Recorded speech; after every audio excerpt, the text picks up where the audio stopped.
네, 성도님들 안녕하십니까? 폭염은 조금 가신 듯합니다만 여전히 코로나는 지속되고 있고요. 또 태풍도 뭐 연일 계속 이어 오고 있습니다. 또 나라 안팎으로도 좀 이렇게 저렇게 많이 좀 어수선하고 또 좀 시끄럽고 혼란한 그런 시절을 지나고 있습니다. 어려운 날들이 뭐 계속되고 있는 것이죠.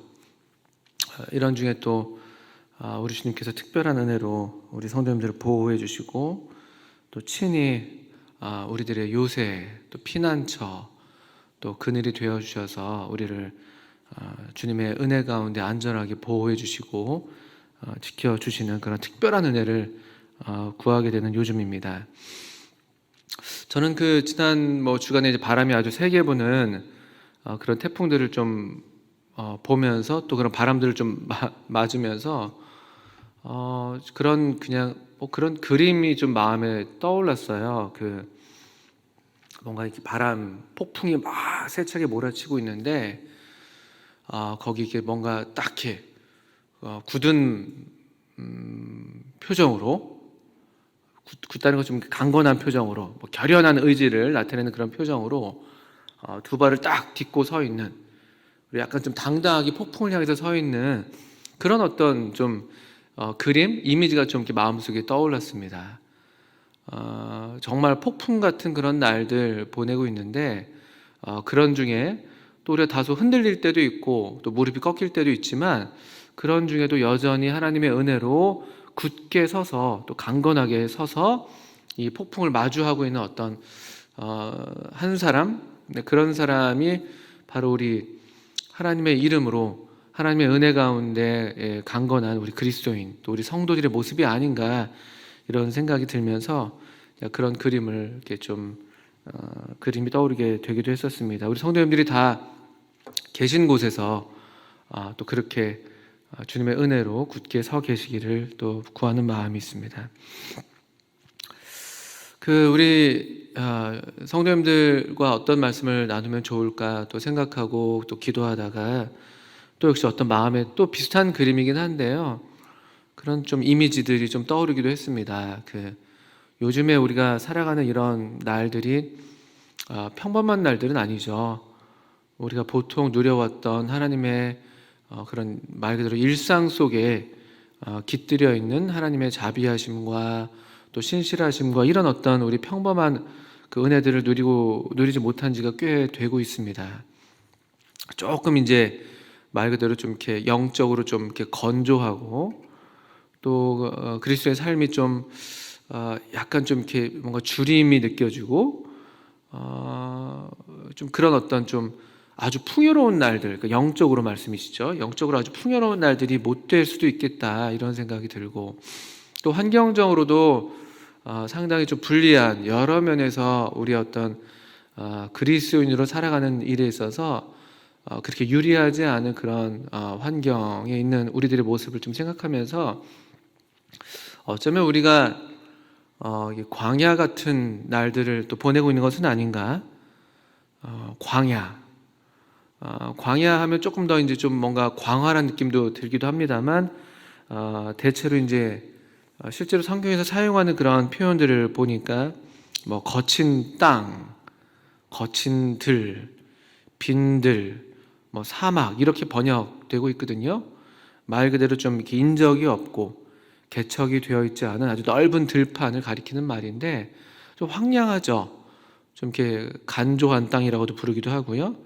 또 약간 불모의 땅이기도 하고 이제 그런 어떤 느낌을 받기도 합니다. 그런 그림이 그려지는 것이죠. 마치 우리가 지금 우리 성도님들이 다 각각 자기만의 어떤 광야의 날들을 보내고 계시진 않을까 이런 생각이 좀 들면서 주님께서 좀 특별한 은혜로 우리 성도님들을 또 저 자신을 또 먹이시고 또 새롭게 하셔서 우리로 이 길을 통과하게 하시면 참 좋겠다 그런 생각이 또 그런 기도 가운데 서게 됐습니다. 너나 할 것 없이 사실 그렇죠. 청년들도 그렇고 학생들도 그렇고, 학생들이 학교를 안 가서 좋은 것처럼 보이지만 그게 생각처럼 쉽지 않을 겁니다. 물론 뭐 안 가서 조금 편안한 날들을 보내는 면도 없잖아 있지만요. 뭐 초등학생들은 더 말할 것도 없죠. 뭐 집이 물론 아늑하시겠지만 학생들, 어린이들 또 때때로 그런 참 뭔가 좀 마음이 좀 이렇게 허하고 또 좀 뭔가 이런 어떤 좀 빈 공간들이 느껴지는 이제 그런 시간들이죠. 어떻든 우리 모두가 다 이런 좀 정신적으로든 또 실제로 물질적으로든 좀 궁핍한 그런 시대를 그런 날들을 보내고 있는 것 같습니다. 또 자영업 하시는 우리 성도님들 많이 계실 텐데요. 만만치 않다는 얘기들이 계속 들어오고 있습니다. 또 어떤 뭐 당장 집을 구해야 되는 그런 상황에 있는 성도님들, 집이 뭐 이렇게 물건이 없어서 집을 구하기가 쉽지가 않은 그런 일들, 또 취업을 해야 되는데 뭐 면접이 계속 미뤄진다든지, 또 하던 프로젝트들이 뭔가 중단이 된다든지 이런 일들을 겪고 있죠. 우리 결혼을 앞뒀던 우리 성도님들도 계신데 또 결혼이 미뤄지기도 하고 참 여러 가지로 쉽지 않습니다. 참 이런 뭐 성경을 보게 되면 광야 자체가 목적지는 아니었죠. 광야는 사실은 이스라엘, 물론 여러 종류의 이제 광야가 있습니다만 우리 이스라엘을 한번 떠올려 보자면 이스라엘 백성들에게 광야 자체가 목적지는 아니었습니다.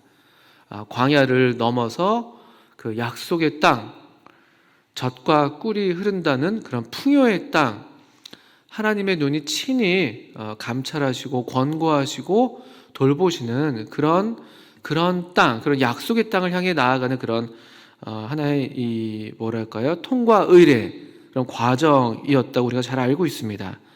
그러니까 이 광야 끝에는 광야만 지나면 이제 더 광활하고 풍요로운 그런 아주 뭐 쉴만한 물가라고 말할 수 있는 그런 초원이 펼쳐진다고 하더라도, 근데 우리가 아시는 것처럼 그런 약속이 있다 할지라도 광야를 이렇게 견뎌내고 버텨낸다는 것은 생각처럼 쉬운 일이 아니죠. 거의 뭐 그 하루하루는 그냥 투쟁이고 전쟁이고 살아남는 어떤 그런 아주 절실한 싸움이었겠습니다. 그래서 광야에서 사실은 이스라엘 백성들은 많은 질문들을 했었습니다. 이게 주로 이제 원망과 불평에서 나오는 말들이었죠.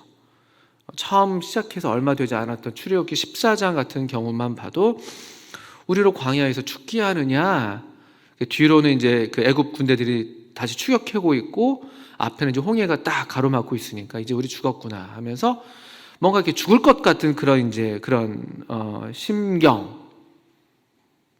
살아가는 게 만만치가 않은 것이죠. 그래서 죽게 하느냐, 뭐 이런 질문, 이런 물음 속에서 참 어려운 시간들을 보내기도 했습니다. 또 민수기에서도 다시 그 지난 날들을 회상하면서 또 그들의 이 과거의 이 광야길의 그 역사 가운데 비슷한 그런 일들이 아주 주된 경험이었다는 것이었는데, 광야에서 죽이려 함이 어찌 작은 일이기에, 뭐 이런 식으로 민수기 16장이나 20장이나 21장에 이 광야에서는 죽을 것 같다, 이런 마음인 것이죠. 실제로 또 그런 아주 위경 가운데 있는 게 사실이죠. 그 무더위와 폭염과 또 밤에는 아주 냉골의 그 추위와 먹을 것이 특별히 있지 않고 물이 없고 뭐 이런 어떤 환경적으로는 그냥 말 그대로 딱 뭐 굶어 죽든지 뭐 메말라서 타 죽든지 간에 살 소망이 별로 없어 보이는 그런 환경, 그런 곳입니다. 그리고 이스라엘 백성들이 그런 질문들을 수없이 던졌던 것처럼 어쩌면 우리도 이런 질문들 속에 있을 수도 있겠습니다. 하나님, 저를 여기서 이제 죽게 하시는 건가요? 하나님, 여기서 이제 끝나는 건가요? 하나님, 이게 결코 작은 일이 아니잖아요, 하나님? 뭐 이런 어떤 질문들이 생겨나는 것이죠. 제가 다 헤아릴 수 없지만 우리 성도님들 마음 가운데 또 그런 크고 작은 질문들, 또 염려, 또 근심, 이런 것들이 충분히 또 있으시겠다 생각이 들기도 합니다.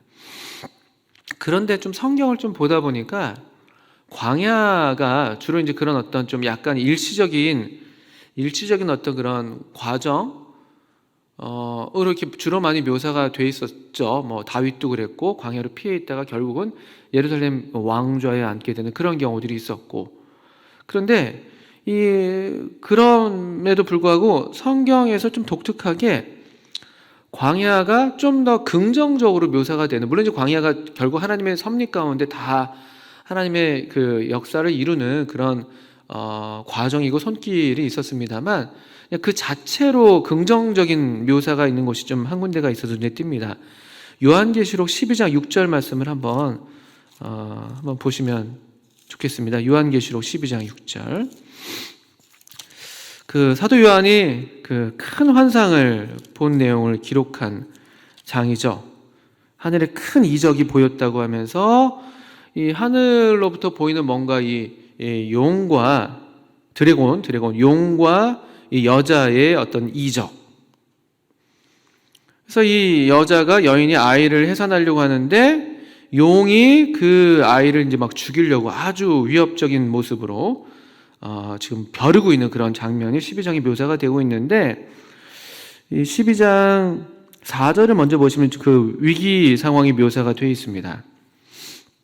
용에 대한 묘사가 이렇게 되어 있는데, 그 꼬리가 하늘의 별 3분의 1을 끌어다가 땅에 던지더라. 용이 해산하려는 여자 앞에서 그가 해산하면 그 아이를 삼키고자 하더니, 이 그림을 한번 그려보십시오. 아주 그 해산이 가까운 여인 앞에서 커다란 용이 그 위협적으로 막 삼키려고 막 계속 그 여인 앞에서 막 이렇게 혀를 내리면, 용이 혀가 있는지 모르겠습니다만 입을 크게 벌려서 아가리를, 뭐 짐승은 아가리라 그러죠. 아가리를 크게 벌리고 그 무서운 그 이빨, 뭐 입에서 불이 나왔을까요? 용이니까 아주 그 위협적인 그런 장면이 지금 묘사가 되어 있습니다. 그런데 6절을 보시니까 그 여자가 어떻게 하는가? 그 여자가 광야로 도망합니다. 읽어보겠습니다. 그 여자가 광야로 도망하며 거기서 1260일 동안 그를 양육하기 위하여 하나님께서 예비하신 곳이 있더라, 이렇게 되어 있습니다. 광야가 이제 피난처가 됐고 도망할 수 있는 그런 요새가 됐던 것이죠. 그런데 어떤 일정 기간이 물론 여기도 이제 특정이 되어 있습니다만 6절을 보시니까 그 광야는 어떤 곳인가 보니까 하나님께서 그 광야에 그를 양육하기 위해서 예비하신 곳이 있다라고 말씀하고 계시는 것이죠. 그러니까 광야가 어떤 분명한 목적을 지금 띠고 있고, 또 광야가 사실은 더 안전한 곳일 수가 있고, 또 광야가 특별히 하나님께서 예비하시고 그를 돌보시고 양육하시기 위해서 예비하신 그런 곳. 마치 요한복음 14장에서 주님께서 처소를 예비하고 계시다는 그런 말씀을 하시는데 그것과 비슷한 장면이 되는 것이죠. 우리 주님께서 하늘에 우리가 영원히 거할 거처를 예비하시는 것과 똑같이 광야에도 하나님께서 우리가 보호를 입고 또 양육을 받을 수 있는 그런 예비하신 그런 곳이 있다는 것입니다. 그곳이 또 광야라는 것이죠. 또 조금 더 보니까 12장 14절, 그래서 여자가 그 큰 독수리의 두 날개를 받아서 광야, 그 다음 보십시오. 광야 자기 곳으로 날아가. 아주 흥미로운 표현이죠. 광야로 독수리의 그 두 날개에 아마 독수리를 올라탄 모습이겠죠? 독수리 위에 올라타서 광야로 이제 갔는데, 근데 그 광야가 자기 곳이다. 광야 자기 곳으로 날아가. 거기서 그 뱀의 낯을 피하여, 아까 이제 용으로 묘사됐던 그 뱀이죠. 옛뱀, 마귀, 사탄, 이게 큰 용의 정체였던 것인데요. 그 뱀의 낯을 피해서 한 때와 두 때와 반 때를 양육받았다. 이게 이제 1260일 6절에 나와 있었다. 또 거기서 양육을 받는 것이죠. 광야는 이 자기 곳이라고 묘사가 되고 있다는 것이죠. 저는 이 장면들, 물론 이제 장래에 일어날 이 일들에 대한 예언적인 그런 환상 이적이긴 합니다만, 오늘날 또 우리가 지금 이 살아가는 우리의 날들과 이 장면이 겹쳐 보이는 것이죠. 우리도 이런 어떤 위협적인 지금 상황 가운데 있는 것 같아요. 제 마음이 심정적으로. 이 큰 뱀 또는 용이 삼키려고 마치 우리를 삼키든지, 우리를 완전히 이 용의 또 뱀의 먹이가 되어서 우리가 그의 삼킨 바 되는 그런 어떤 위협 가운데 있다고도 말할 수가 있고요. 또는 여기 이제 12장 보시면 15절, 그 15절 이후에 보게 되면 이 뱀이 너무 화가 나가지고 이 여자를 이렇게 보내려고 그 입으로 물을 강같이 토해내는 장면이 있습니다. 우리를 완전 쓸어버리는 것이죠. 어떤 이 거대한 시대의 물결이랄까요? 아주 거대한 물결이에요, 이건요. 물을 강같이 토해. 이건 우리 마태복음 7장에서 지난번에 살펴봤었습니다만, 비가 오고 창수가 난다, 홍수가 난다, 이런 말씀 있잖아요. 바로 그 창수와 같은 말이 됩니다. 같은 단어입니다. 이 거대한 어떤 이 시대의 물결, 또 이 시대의 위협, 이 세상 공중의 권세 잡은 자, 이 옛뱀, 사탄, 마귀, 이 큰 용, 항상 우리 주님의 자녀들을 향해서 위협하고 또 우리를 먹이 삼으려고 하고 우리를 쓸어버리려고 하는 그런 위태로운 날들을 지금 만나고 있지 않습니까? 시대의 풍조들이죠. 자기를 사랑하는 시대의 풍조, 돈을 사랑하는 시대의 풍조, 또 그래서 염려가 커지는 시대의 풍조, 또 이 약육강식에 많은 사람은 더 많이 갖고 없는 사람은 더 그 밑바닥을 전전하게 만드는 이런 불평등한 사회 구조, 재생산, 이렇게 짐승의 시대, 이런 어떤 아주 포악한 시대에 또 사람을 사람으로 제대로 보지 못하고 점점 더 우리가 경험하는 것처럼 참 인정이 메말라가고, 거리 두기가 이런저런 이유로 어떻든 미덕이 되어가고, 자기의 어떤 개인이 더 공고하게 아주 어떤 철옹성 아래 딱 자아와 개인이 딱 들어서 있는, 누구도 침입 불가한 그런 어떤 개인주의 등등등, 이런 시대의 어떤 풍조 앞에 우리가 다 서 있는 것이죠. 거대한 폭풍과도 같고 홍수와도 같고, 또 그런 면에서 아주 우리에게 위태로운 것이죠. 그런데 그런 위기의 순간에 사실 안전한 곳이 어딘가라고 보면 바로 이 광야라는 것이죠. 광야가 이 여인에게 피할 곳이 되는 것이죠. 이게 참 흥미로운 그런 말씀일 수 있습니다. 이 용, 아까 말씀드렸던 이런 사탄, 이 세상의 공중의 권세 잡은 자, 이 세상 풍조를 만들어내는, 말 그대로 풍조, 이 바람과 물결을 만들어내는 것인데요. 어떤 이런 유행을 만들어내고 사람들의 의식의 흐름을 주장해가는 어떤 그런 이 사탄이 계속 우리를 이렇게 뭔가 분주함 가운데, 또 세상의 중심으로 계속 우리를 내몰지 않습니까? 거길 가야 돼. 더 높은 연봉을 얻어야 돼. 돈을 사랑하는 우리의 마음을 더 자극하고, 자기를 사랑하는 우리의 마음을 더 자극해서 근심하게 만들고, 돈이 더 있지 않으면 안 돼. 더 높은 학력을 얻지 않으면 안 돼. 안정된 직장이 반드시 필요해. 등등등. 때마다 모습을 바꿔서 우리를 계속 뭔가 이 중심으로, 이 세상의 정말 한가운데로, 복판으로 계속 우리를 몰아가고 있는 것 같아요. 근데 사실은 그의 본심은 뭡니까? 우리를 향해서 이제 군침을 막 삼키면서, 혀를 내름대면서 어떻게든 우리를 삼켜보려고 아주 간사하게 그 혀를 놀려가면서 우리를 계속 유혹해가는, 사실 그게 이 시대의 본질이 아닌가 생각이 드는 것이죠.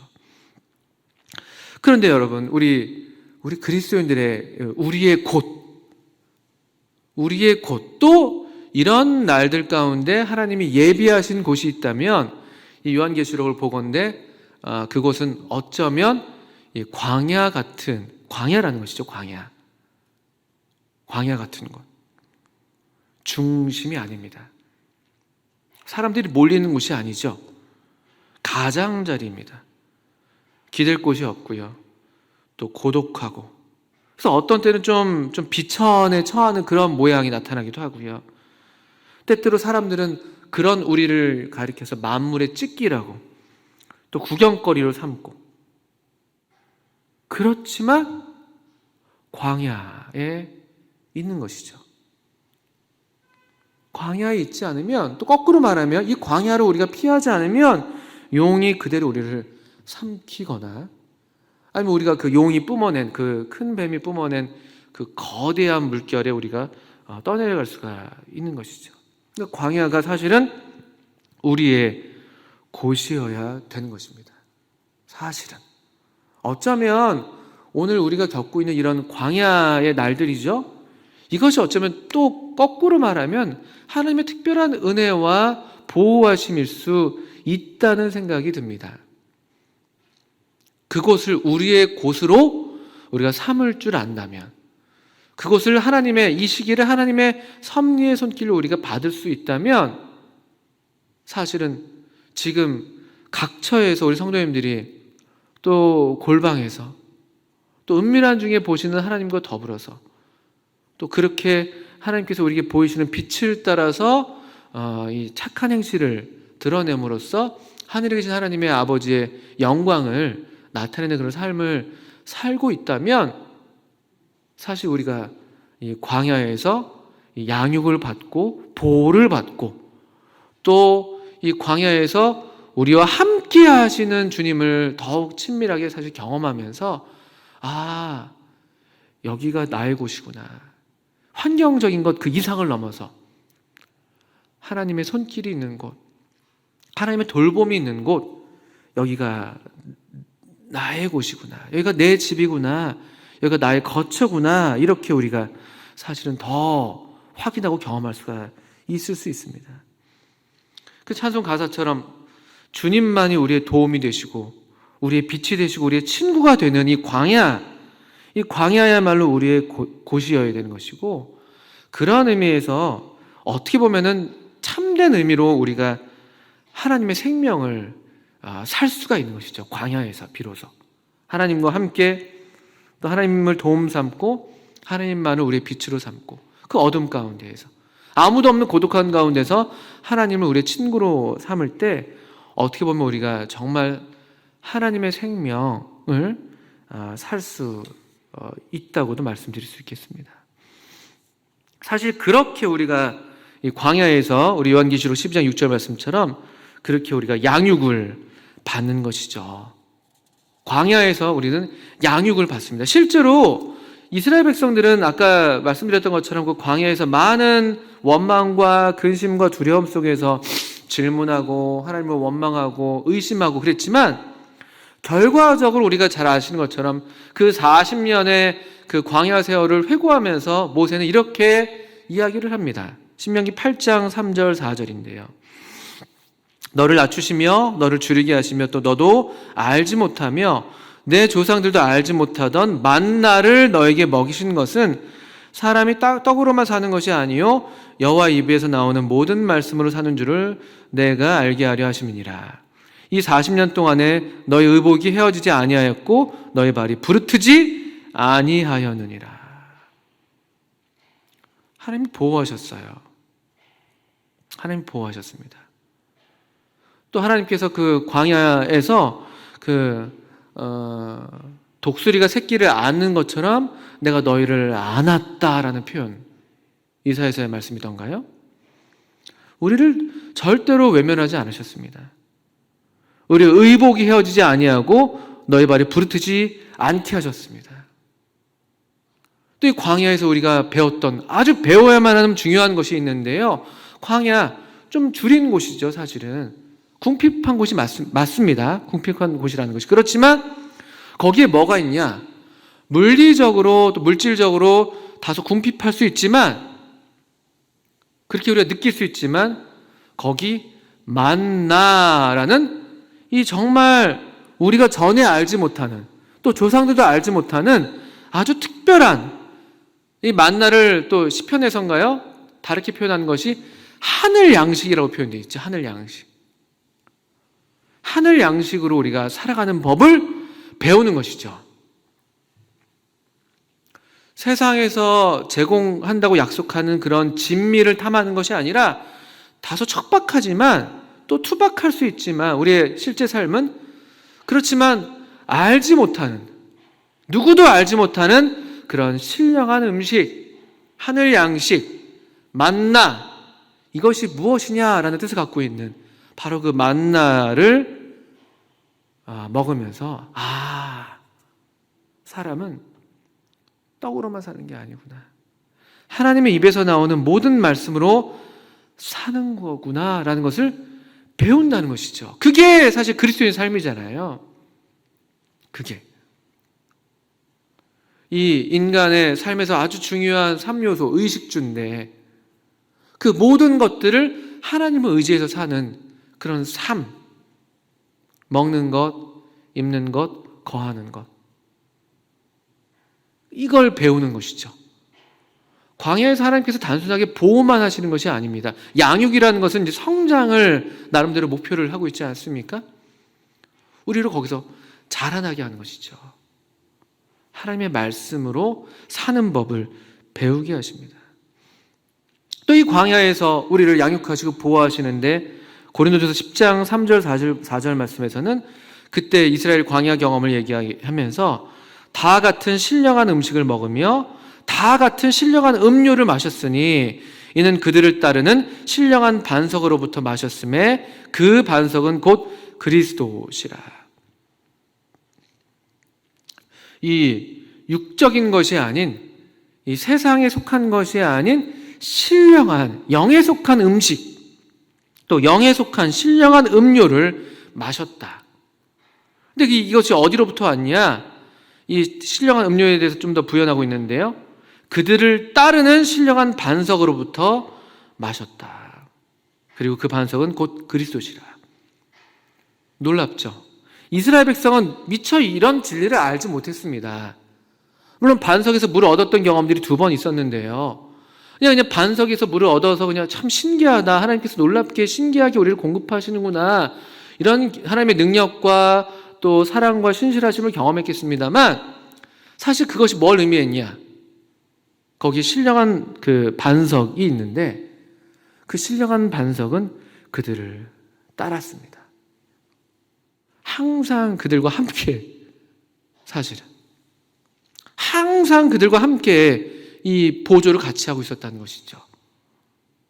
움직이는 반석이에요. 신령한 반석. 그들을 따르는 이 하나님의 특별한 보호와 인도하심과 함께 하심이 있는 곳이 사실은 광야인 것이죠.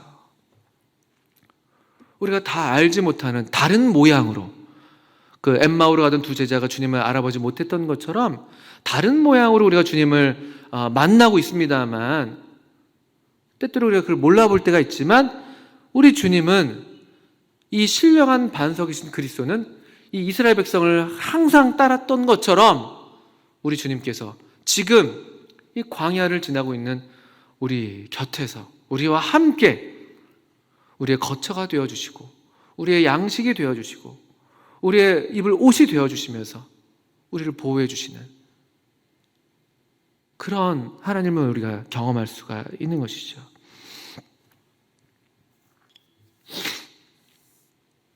또 이런 경험을 통해서 우리가 이제 배우게 되는 교훈들, 우리 신명기 8장과 같은 맥락이 될 수가 있겠습니다만, 디모데전서 6장에서 사도 바울이 이 하나님의 사람 디모데를 권면하면서 이 먹을 것과 입을 것이 있은즉 족한 줄로 알 것이니라, 이걸 배우는 것이죠.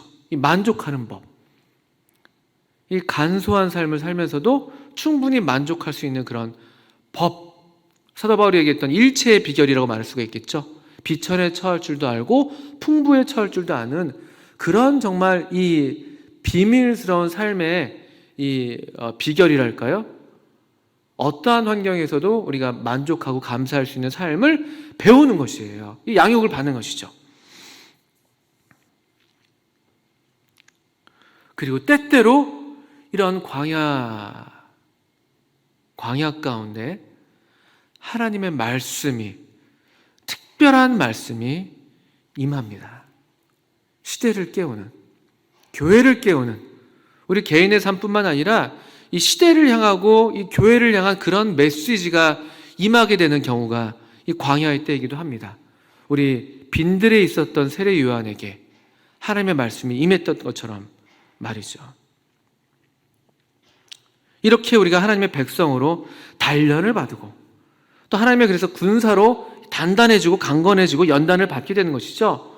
우리 주님도 광야에서 시험을 가장 비천한 그 상태에서 가장 영광스럽게 이 승리하시면서 그 시험을 통해서 하나님의 아들로서 이 모든 세계 가운데, 피조 세계 가운데, 보이는 세계와 보이지 않는 세계 가운데 하나님의 아들로서 입증되셨던 것처럼 우리도 이 광야의 시간들을 통해서 어떤 모양으로든지 우리가 이 하나님의 교훈을 잘 받아서 연단받고 보호받고 양육받아서 장성해진다면 우리 역시 또 하나님의 사람으로서, 하나님의 백성으로서 더 단단한, 또 더 강건한 그런 또 힘을 얻어서 이 세상 가운데 드러날 수가 있는 것이죠.